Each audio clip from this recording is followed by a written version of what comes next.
were talking about the substation going in across, Mount Nebo. I own the property at 116 Mount Nebo, and that's the one next to Cleves Auto Body, the big white farmhouse that was built in the 1900s.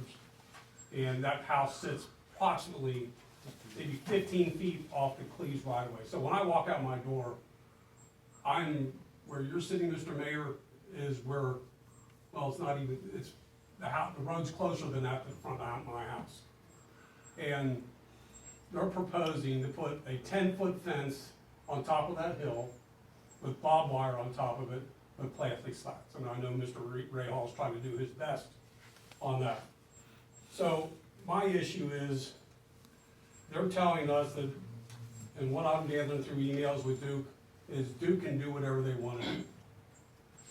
And I don't think that's correct. I think the village has a right to protect my interest. Documents that I've received stating that basically Duke can say what they do, but they kind of give you a catch clause at the end of it. And I can provide you with a copy of that so you, Mr. Nichols can see it, take a look at it. And I believe we have an avenue to where we can dictate somewhat of what can happen on that property in relationship to blocking the view of that. Because I don't own a house. I own a house, but my daughter lives in it. And she has a very rare medical condition called fibromyalgia. And it's called, if you're on the internet, you look it up, it's called suicide disease. It's the most painful disease ever recorded by the medical industry. And it deals with the nerves in the face, and there's a whole lot of it. And she has the worst case there is. It affects both sides of her face. It's like getting electrical shocks in your face 24 hours a day, 365 a year. Okay, so this is gonna aggravate her. Coming out of our house and seeing this, what I think is gonna look like a correction facility. Yeah. That's my opinion. I think it's gonna, and I personally believe, and all my research has proven to me, that when power lines are over your house or by your house, your property value drops 30%. With substation, which was being proposed over there, it's as high as a 50% reduction in property value. Now, I'm 64, 65 years old. That house is going to my daughter. Actually, it's gonna go to my granddaughter when I'm dead and gone. So we're looking at 75, 80 years that she's gonna be there. There's elderly people that they were kind of banking on maybe selling that house at a profit so they could live in the future. That's all going away. Because that plant over there is gonna decrease the property value of all that property along Mount Nebo Road. And I think Cleves has a right to stand up for me and the other property owners and say, wait a minute, let's come up with a solution where that's gonna be completely blocked by the view, so you don't see it, or property, or future homeowners are not gonna see that. There's also research that I've seen that banks will not loan money on houses near substation because of the amount of lack of return on the property of the investment. Now, I don't want to have a situation where if I have to sell that house, I can't sell that house because nobody can get a loan on it because of that substation. So I think Cleves has a right to stand up and say, wait a minute, let's do something to correct the visibility of that substation from the homeowners there. Now, I'm in 100% agreement. I've told Mike Rahal this. I'm 100% agreement. I have absolutely no problems with that substation going there. There's supposedly documentation of illnesses and stuff like that. I've checked with the CDC and I've checked with NIOSH, and there are no studies stating that. And I've worked in powerhouses my whole life. I've been in powerhouses from Louisville to Charleston, South Carolina. I've been in almost every powerhouse in this Cincinnati area. I worked as a union electrician. So I understand that I'm not affected with it. Maybe I'm somewhat affected. That's a different story, but I have not had any adverse effect of being around electric my whole life. So the issue of it being built there is not my problem. The issue is what it's gonna do to my property values and seeing that jail across the street from my property. So that's one issue I have. The other issue I brought to Mr. Rahal is on the village zoning map, this is the zoning map of that area over here. These lots here are listed as M2. Okay, to give you a representative, let's see, let's do it this way. This is my house that I own. And this is Cleves Auto Body here, and this is here, and these are the houses here. There used to be a greenhouse that sat on that property, if you just remember. Okay, somehow, that property got zoned M2. When you look into the records of the county, the history of that property goes back to, as far as their records go back to 1979, and it was owned by an Oscar and, I can't pronounce her, Bolton's their name. The Bolton family owned that house. And through process of elimination and deaths, it got turned over to a Ricky Bolton in 2017. So in 2017, he sold it, or he had it in 2017, he got it. 2020, he sold the property to a Cheyenne and Zachary Moore, Cheyenne Moore and Zachary Mitchell. Again, it's still residential property. So in 2020, they turned around on, so they bought it in 2020, January or February 2020. In December of 2020, they sold it to Duke. So all the way up to 2012-14 of 2020, that was a residential property. No question about it, it was a house sitting on that property. Duke bought the property, tore the house down. I don't know whether there was a demolition permit issued on that property or not. I don't know. My question is, how did it go from residential to M2? There hasn't been a zoning meeting since when, Mr. Mayor? About 3 years. 2020? Yep.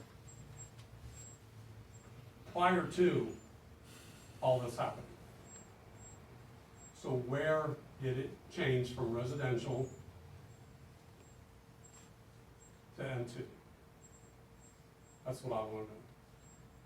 You can check I put that that in whole the, area. I put that in the email to you a week ago. The whole area was M2 originally.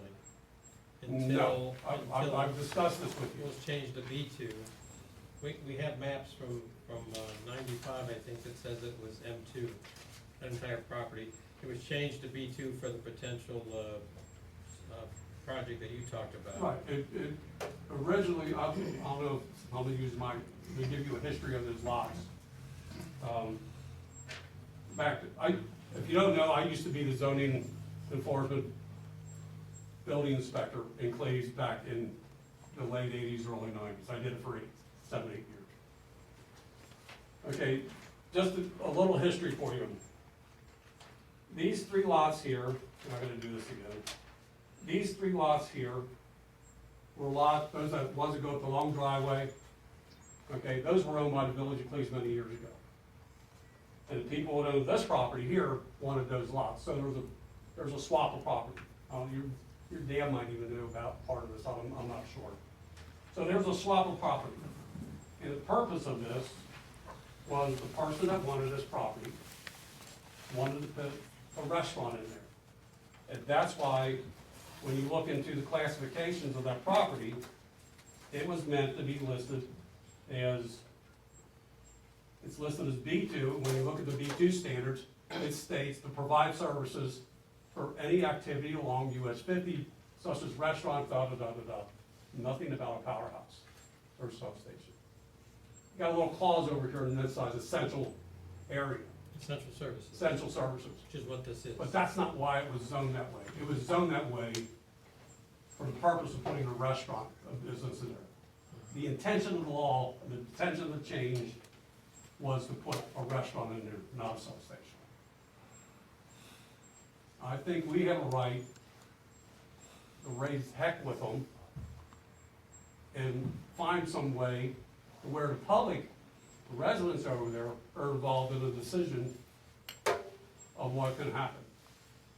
Now, I've tried numerous times with my talks with the lady, Miss Don Fuller from Duke, about having a meeting. I've suggested that the Michael Ray Hall be involved in the meeting. I suggested to provide my expertise as a union electrician with experience in a powerhouse, my services to you, and as past building inspector, to be involved in the meeting so we could get this issue resolved. Because I don't want to go any farther than this. I think this could be resolved locally here.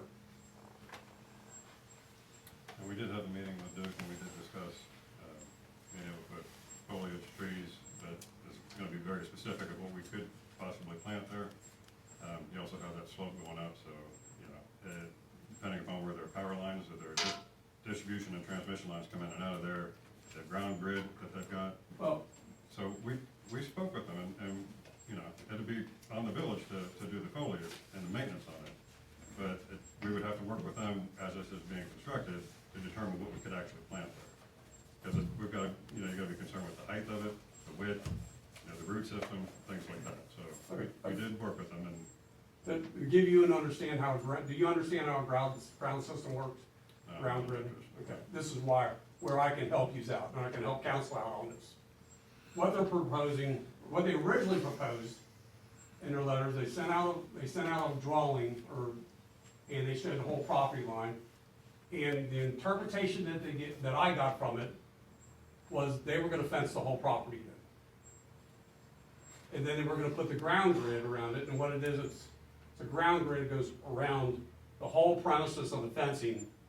And every other post, they gotta come out and bond that fence to that ground grid. So the electrical potential at the very end of this fence is the same electrical potential at the end of that fence, to the same electrical potential to the very top of the tower. So it's all the same electric point for safety.